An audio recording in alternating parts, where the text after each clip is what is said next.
The value of days after 60. After the age of 60, each day takes on a new meaning, not only because time seems to pass more quickly, but because the awareness of what really matters becomes clearer. Life, which was often dedicated to caring for others, facing challenges, and fulfilling obligations, now invites a new perspective. A perspective turned inward, toward one's own peace, health, and freedom. At this stage, every gesture counts. Every peaceful morning, every cup of coffee in silence, every deep breath on the balcony. These are small pleasures that gain golden value, and it is precisely now that we need to learn to protect these moments. Because even after so much time, many people still feel that they must constantly sacrifice themselves for others. They do it out of habit, out of a sense of duty, or out of fear of appearing selfish. But the truth is that there are things that should not be negotiated, limits that need to be respected, because when you sacrifice too much, you don't just lose energy, you lose parts of your essence. This video is a gentle reminder, an invitation to reflect on 5 areas of life that after the age of 60, you should never sacrifice for anyone. Not out of selfishness, but out of self-respect. Each of these areas is vital to your peace, health, and well-being. And before we start, make sure you are subscribed to the channel. This will help a lot to bring more reflections like this to other people who also deserve to live with wisdom and tranquility. Now take a deep breath and come with me to discover what is truly non-negotiable at this stage in life. Your need for rest, the foundation of health and well-being. Rest is not an option, it is a fundamental need, and as the years go by, it becomes even more critical. After 60, the body has already come a long way. It has faced long work days, sleepless nights, stress, pain, and often put itself on the back burner to meet the demands of life. Now, more than ever, rest needs to be seen as an absolute priority, but it is precisely at this stage that many still feel guilty about stopping. There are still those who think they need to always be available, solving problems, helping children, grandchildren, friends, and in this dynamic, their own well-being is pushed to later. As if it were not urgent, but it is urgent. The body needs to recover, the mind needs to breathe. A nap after lunch, a good night's sleep, or even a few minutes with your eyes closed in silence. All of this is part of taking care of yourself. Resting is not laziness. It is allowing everything inside you to reorganize itself. When you neglect rest, you pay the price in accumulated fatigue, bad mood, physical pain, and lack of mental clarity. Little by little, life loses color because you are always exhausted. And the worst part, if you are exhausted, you can't even help others with quality. So don't let anyone diminish the importance of your downtime. If someone expects you to always be available, smiling, strong, and willing, even when you're exhausted, it's a sign that they're not seeing your needs. You have every right to say no, to hang up the phone, to not answer the door, to simply retreat and take care of yourself. Rest is as sacred as any commitment on the agenda, and perhaps even more so, because without it, no other commitment can be fully lived. And when you understand this, you begin to protect your time as if it were something precious, because that's exactly what it is. And by protecting your rest, you naturally begin to protect your personal spaces as well. As we will see below, your personal spaces, where your peace lives throughout your life. You have probably given up a lot of space, physically, emotionally, even silently. You have helped, welcomed, given up your place, shared your time, given up your couch, your bedroom, your Sundays, and all of this may have made sense at the time, but there comes a time when you need to reclaim what is yours. After 60, personal spaces are no longer just corners in the house. They become true sanctuaries. They are places where your mind slows down, where your body relaxes, where you reconnect with yourself. It could be your favorite chair in the living room, the hammock in the backyard, the table where you read the newspaper, or even the silence of a room with the door closed. These spaces don't need to be large, but they need to be respected, because they are much more than comfort, and they represent autonomy, rest, intimacy, security. Unfortunately, many people still believe that because they are at home more, you are always available, and without realizing it, they start to invade. They interrupt your reading time, take up your time with conversations you didn't ask for, or simply expect you to always be there to meet their needs. Little by little, your home stops being a refuge and becomes an extension of other people's demands. That's why it's essential to set boundaries, clear and Firm boundaries, not to push someone away, but to protect them. You have the right to have time alone, to refuse visitors when you're tired, to say, I can't right now. And you shouldn't feel guilty about it. Respecting your space means respecting your peace. And those who really care about you will understand, because they will see that your tranquility is not selfishness, it is balance. And when you start allowing yourself these moments, you also start to notice more clearly who is there for you out of true presence, and who is just taking up space. Let's talk about it now.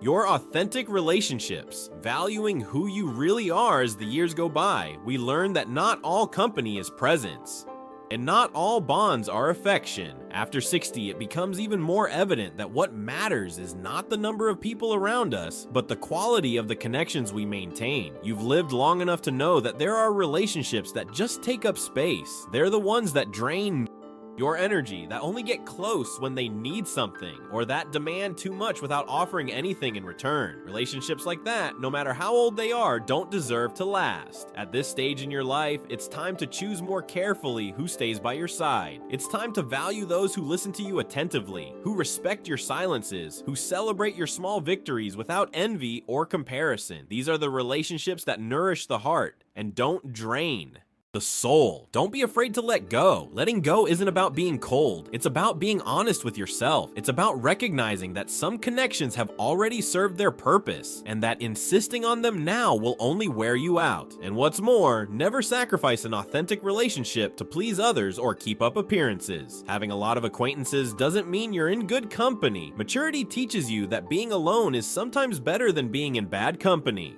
That true silence is worth more than empty words. And that you deserve to be surrounded by those who truly see you, not just as someone who has always been there, but as a complete human being with history, values, and dignity. Surround yourself with people who add value, people who respect your limits, your choices, and your time. Life is too short to insist on relationships that hurt more than they help. And now tell me in the comments, do you feel that you have relationships that strengthen you, or do you feel that you need to rethink some companies? In the next chapter, we will talk about a powerful source of balance and well-being that we often neglect because of our busy lives or other people's commitments. Our connection with nature.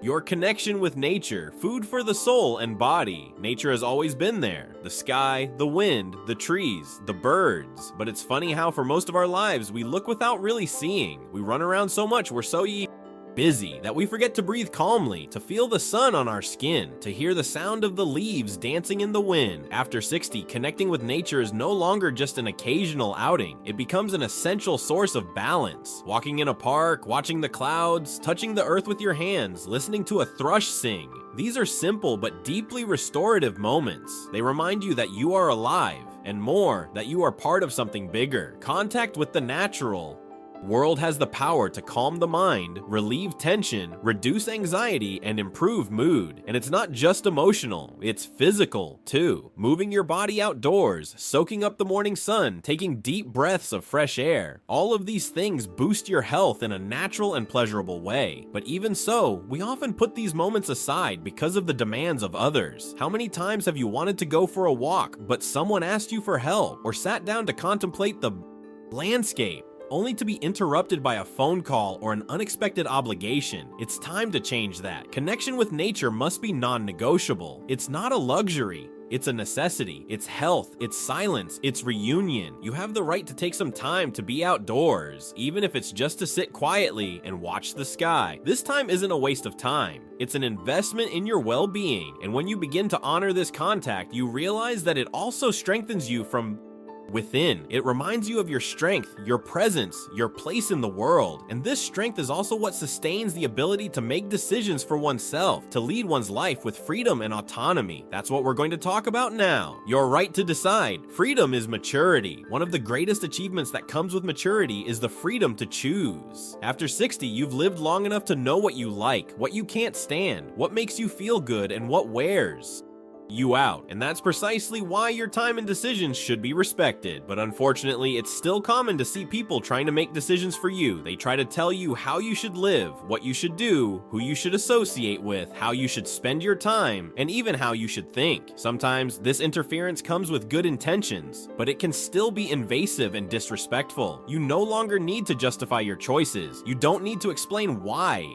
you want to rest, why you don't accept certain invitations, why you start a new hobby, or even why you don't do anything. This is your time, and how you decide to spend it is up to you. Freedom at this stage of life is not a whim. It's the recognition that every minute counts, and that living in your truth is more important than pleasing others. If someone insists that you should be doing something else, ask yourself, is this good for me or just convenient for them? You have the right to say yes, the right to say no, the right to change your mind, the right to live in peace with your decisions, even if they don't make sense to others. Maturity isn't about fitting in, it's about breaking free. Every choice you make, no matter how simple it may seem, is a way of affirming who you are. And when you allow yourself to decide freely, life starts to fall into place in the right way, your way. If this message makes sense to you, please like this video. This shows that we are on the right track and helps us reach more people with reflections that really matter. Now, to wrap up, let's bring together everything we've seen so far and reinforce why protecting these 5 areas is more than necessary. It's an act of profound self-love. This step is yours. Take care of it with care. Getting this far is a victory. Living over 60 years is an achievement that carries stories, overcoming and learning. And precisely for this reason, this stage of life deserves to be lived with intention,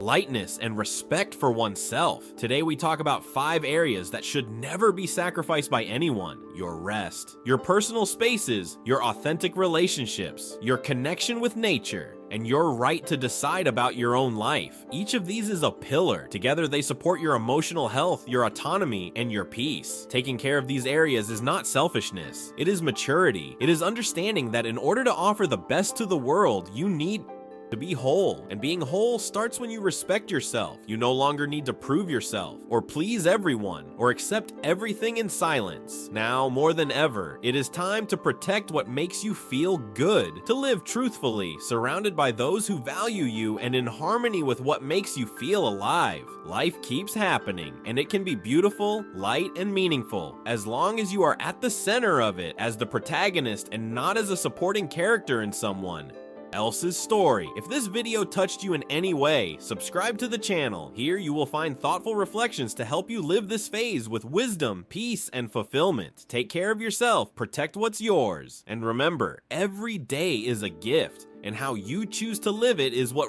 really makes the difference.